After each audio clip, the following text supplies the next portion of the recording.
Good morning बच्चों। आज के इस वीडियो में हम पाठ बाल गोविंद भगत पढ़ेंगे, जो कि आपके क्षितिज पाठ्य पुस्तक से है।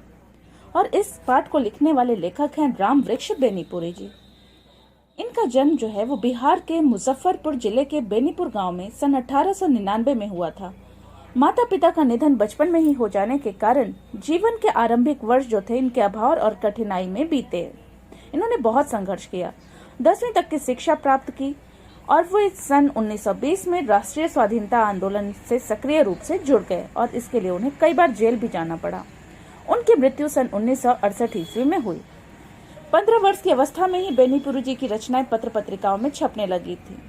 वे बेहद प्रतिभाशाली पत्रकार थे। उन्होंने अनेक दैनिक, साप्ताहिक और मासिक पत्र पत्रिकाओं का संपादन किया, जिनमें तरुण भारत, किसान मित्र, बालक, युवक, योगी जनता, जनवाणी और नई धारा जो है वो उल्लेखनीय है। गद्य की विविध विधाओं में उनके लेखन का व्यापक प्रतिष्ठा मिली। उनका पूरा साहित्य जो है वो बेनीपुरी रचनावली के नाम से 8 खंडों में प्रकाशित है। उनकी रचना यात्रा के महत्वपूर्ण पड़ाव हैं पतितों के देश में, जो कि एक उपन्यास है, चिता के फूल कहानी है, अम्बपाली नाटक है, माटी की मूर्ति रेखा चित्र है, पैरों में पंख बांधकर उनका यात्रा वृत्तांत है, जंजीरें और दीवारें ये उनका संस्मरण है। उनकी रचनाओं में स्वाधीनता की चेतना है, मनुष्यता की चिंता है और इतिहास की युगानुरूपी व्याख्या है। मतलब जैसा समय था वैसे ही उन्होंने लेखन कार्य किया। विशिष्ट शैलीकार होने के कारण इन्हें कलम के जादूगर के नाम से भी जाना जाता है। आइए पाठ देख लेते हैं। बाल गोविंद भगत मंझोले कद के गोरे चिट्टे आदमी थे, है ना। ना ही वो बहुत लंबे थे, ना ही बहुत छोटे थे, वो मंझले कद के आदमी थे। और उनका रंग कैसा था? वो गोरे चिट्टे थे। उम्र उनकी लगभग 60 के ऊपर की होगी। बाल जो थे वो पक गए थे।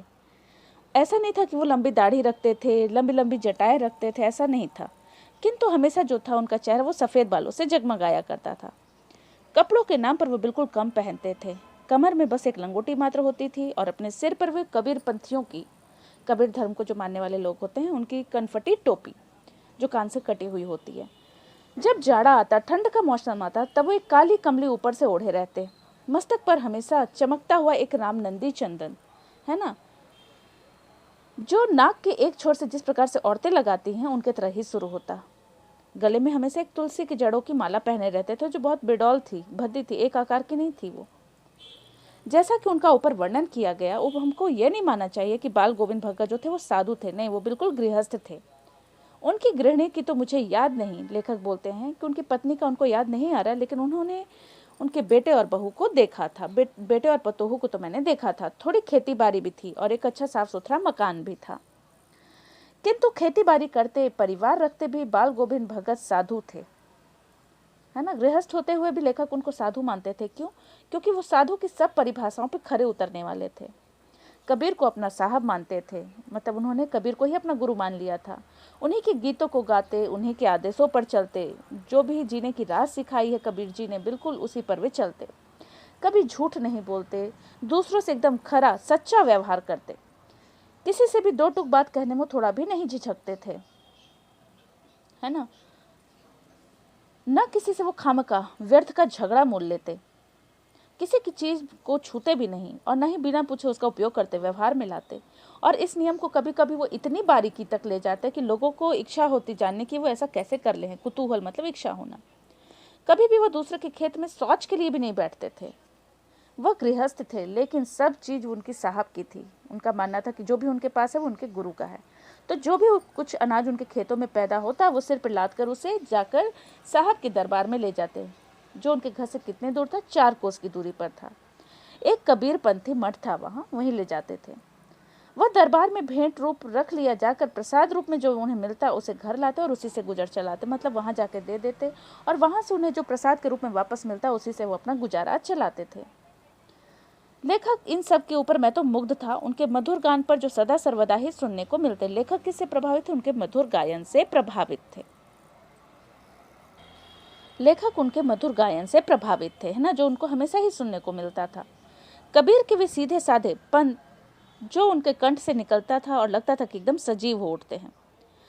अब आषाढ़ का महीना आ गया, रिमझिम बारिश हो रही है। समूचा गांव जो है वो खेतों में उतर पड़ा है। क्यों? खेती के लिए, है ना। धान की रुपाई का समय आ गया और सारा खेत जो है, सारे जो गाँव है वो अपने अपने खेतों में काम कर रहा है। कहीं हल चल रहा है, कहीं रोपनी हो रही है, धान के पानी भरे खेतों में बच्चे उछल रहे हैं, औरतें कलेवा लेकर मेड़ों पर बैठी हुई हैं। आसमान जो है वो बादलों से घिरा हुआ है, धूप का नाम नहीं है, ठंडी पुरवाई चल रही है, मतलब पूर्व दिशा से चलने वाली ठंडी ठंडी हवा। ऐसे ही समय आपके कानों में एक स्वर तरंग झंकार सी कर उठी, एक बहुत ही मधुर आवाज सुनाई दी। यह क्या है, यह कौन है, यह पूछना न पड़ेगा। बाल गोविंद भगत जो है वो समूचा शरीर, मतलब पूरा शरीर वो कीचड़ से एकदम सने हुए हैं और अपने खेत में रोपनी का काम कर रहे हैं। उनकी उंगली जो है एक एक धान के पौधे को बहुत ही पंक्तिबद्ध, मतलब बहुत अच्छे तरीके से एक लाइन से खेतों में लगा रही थी। उनका कंठ एक एक शब्द को संगीत के जीने पर चढ़ाकर कुछ को ऊपर स्वर्ग की ओर भेज रहा है और कुछ को इस पृथ्वी की मिट्टी पर खड़े लोगों के कानों की ओर, मतलब वहाँ जो लोग थे वो भी सुन रहे हैं और ऐसा लग रहा था कि उनकी आवाज़ दूर ऊपर तक चली जा रही है। बच्चे खेलते हुए झूम उठ रहे हैं। जो औरतें मेड़ों पर बैठी हुई थी उनके ओठ जो है वो अपने आप कांपने लगते हैं उनके गीत के साथ, वो भी गुनगुनाने लगती हैं। हलवाहों के पैर जो है वो ताल से उठने लगते हैं। रोपनी करने वालों की उंगलियां एक अजीब क्रम से चलने लगती हैं। बाल गोविंद भगत का यह संगीत है, यह जादू। अब आया भादों का महीना, भादों की वह अंधेरी अधरतिया, आधे रात का समय। अभी थोड़ी ही देर पहले मूसलाधार वर्षा खत्म हुई, मतलब बहुत जोरों की वर्षा हो रही थी और खत्म हुई है। बादलों की गरज, बिजली की कड़कने की आवाज, तड़प में आपने कुछ नहीं सुना हो, किंतु अब झिल्ली की झंकार या दादरों की टर बाल गोविंद भगत के संगीत को अपने कोलाहल में डुबो नहीं सकती। वो उस समय भी गा रहे थे। हो सकता है कि तेज बारिश के कारण उनकी आवाज़ दब गई हो बादल और बिजली की आवाज़ में, लेकिन अब उनकी आवाज़ को जो दादुर, मतलब छोटे छोटे मेंढक के बच्चे होते हैं, उनके टटर की आवाज़ या फिर झिल्लियों की झनकार उनको अब नहीं रोक सकती है। उनकी खंजड़ी जो है वो डिमक डिमक बज रही है और वो गाने में लगे हुए हैं, वो तरह तरह के गीतों को गा रहे हैं, है ना।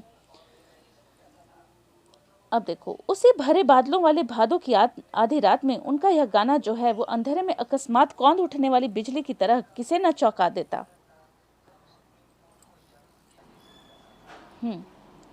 उसी भरे बादलों वाले भादों की आधी रात में उनका यह गाना अंधेरे में अकस्मात, अचानक ही जब आवाज आती ऐसी, है ना, तो कौन नहीं चौंक जाता। अरे अब सारा संसार निस्तब्धता में पूरी तरह से शांत होकर सोया हुआ है। बाल गोविंद भगत का संगीत जाग रहा है और जगा रहा है, लोगों को जगा दे रहा है बार बार, है ना। तेरी गठरी में लागा चोर मुसाफिर जाग जरा। कार्तिक आया नहीं कि बाल गोविंद भगत की प्रभातियां शुरू हुई, जो फागुन तक चला करती थी, है ना। अब कार्तिक के महीने की बात हो रही है कि कार्तिक का महीना आया। अब उनकी प्रभातियां होता है सुबह में गाया जाने वाला गीत। ये गीत जो है वो बच्चों को जगाने के लिए गाया जाता था। इसमें तरह जोश, उत्साह, है ना, इन सारे भावों से भरा हुआ ये रचनाएं रहती थी। तो बेटा आज के इस वीडियो में हमने यहाँ तक पढ़ा। पाठ का आगे का भाग हम दूसरे वीडियो में पढ़ते हैं। धन्यवाद।